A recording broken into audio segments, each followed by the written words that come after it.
Assalamualaikum warahmatullahi taala wabarakatuh. Okey, hari ni kita akan ulang kaji je apa yang kita dah belajar. Jadi cikgu akan terangkan secara ringkas satu-satu tajuk sebab semuanya kita dah belajar. Cikgu cuma nak ingatkan balik semula. Okey, kita mulakan dengan tajuk yang pertama. Tajuk yang pertama adalah kemahiran saintifik. Kemahiran saintifik ada dua. Yang pertama, kemahiran proses sains. Kemahiran proses sains menggunakan beberapa cara. Yang pertama adalah memerhati.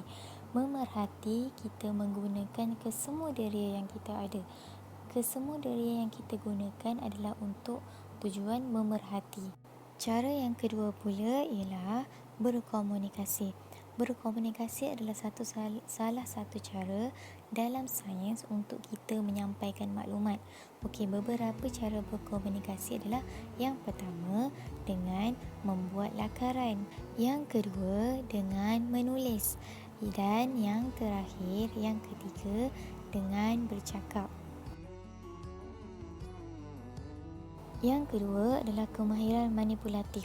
Kemahiran manipulatif ni kemahiran yang kita ada, yang kita gunakan dalam menjalankan penyiasatan ataupun eksperimen sains. Okey, contohnya seperti menggunakan peralatan dan bahan sains, mengendalikan spesimen. Spesimen tu bahan ataupun objek yang kita nak kaji, membuat lakaran, dan yang terakhir membersihkan alatan sains dan menyimpannya. Seterusnya adalah peraturan bilik sains. Yang pertama, beratur sebelum masuk ke dalam bilik sains. Yang kedua, meminta kebenaran guru sebelum masuk ke dalam bilik sains. Yang ketiga, membersihkan dan kemaskan bilik sains sebelum keluar. Yang keempat, dilarang bergurau, bermain ataupun berlari-lari di dalam bilik sains. Dan yang terakhir, dilarang makan ataupun minum di dalam bilik sains. Okey, tajuk seterusnya adalah benda hidup dan benda bukan hidup. Okey, yang pertama, benda hidup.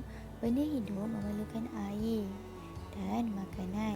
Benda hidup juga bernafas seperti tumbuhan, haiwan dan manusia. Seterusnya, benda bukan hidup. Benda bukan hidup, dia tak memerlukan makanan, dia tak memerlukan air, dan dia tak memerlukan udara untuk bernafas sebab dia tak bernafas. Contohnya seperti bola, rumah dan kereta.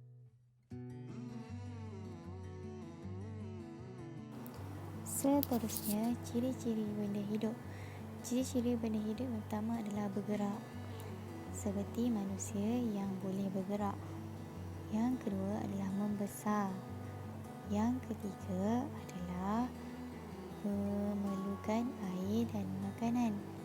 Yang keempat adalah bernafas. Dan yang terakhir adalah membiak. Ciri benda bukan hidup pula berlawan dengan ciri hidup. Yang pertama, dia tidak memerlukan air dan makanan. Yang kedua, dia tidak bergerak. Yang ketiga, dia tidak membesar. Yang keempat, tidak bernafas. Dan yang terakhir, tidak membiak.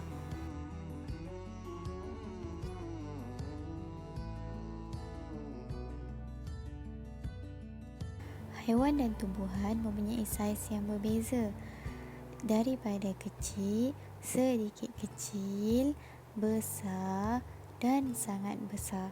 Begitu juga dengan haiwan, daripada besar ke kecil, sedikit kecil dan kecil. Jadi haiwan dan tumbuhan ada yang besar dan ada yang kecil. Saiznya berbeza mengikut jenisnya. Okey, seterusnya adalah keperluan asas benda hidup. Keperluan asas benda hidup yang pertama adalah makanan. Benda hidup perlukan makanan untuk hidup, untuk tenaga dan untuk pertumbuhan. Kemudian, benda hidup memerlukan air untuk menghilangkan dahaga. Yang ketiga, benda hidup memerlukan tempat perlindungan untuk berlindung dari bahaya, panas dan hujan.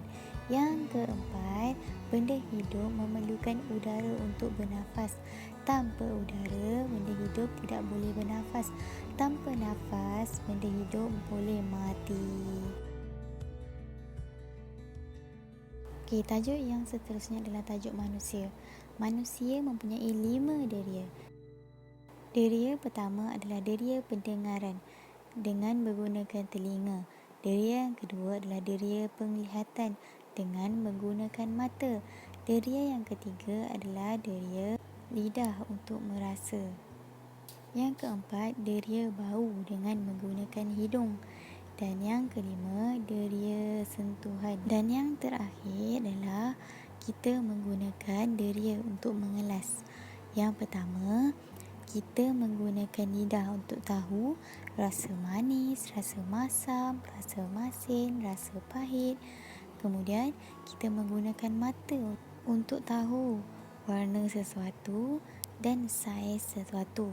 Kemudian, yang ketiga, kita menggunakan hidung untuk bau sesuatu. Deria sentuhan pula untuk kita tahu sama ada sesuatu tu lembut, keras, kasar ataupun licin. Dan yang terakhir, deria pendengaran iaitu telinga untuk kita mendengar segala jenis bunyi. Okey, selamat belajar dan selamat mengingat semula.